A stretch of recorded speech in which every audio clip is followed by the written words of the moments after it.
लकवा, हृदयरोग, एड्स,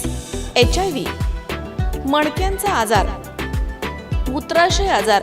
केसांचे आजार, मानसिक तणाव, लठ्ठपणा, स्मरणशक्ती कमी असणं, जळजळपणा, सूज, तसेच गर्भधारण क्षमता यामध्ये लाभदायक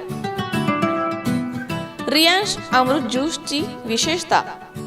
निसर्गाच्या वेगवेगळ्या अतिदुर्मिळ 42 वनस्पतींपासून तयार केलेले रियांश अमृत ज्यूस भारत सरकारद्वारा मान्यताप्राप्त 100% आयुर्वेदिक प्रोडक्ट 650 पेक्षा जास्त आजारांवरती चालणारे भारतामधील नंबर 1 प्रोडक्ट, हजारो रुग्णांवरती उपचार आणि यासारख्या आजारांपासून 100% मुक्त झालेले रुग्ण. अधिक माहितीसाठी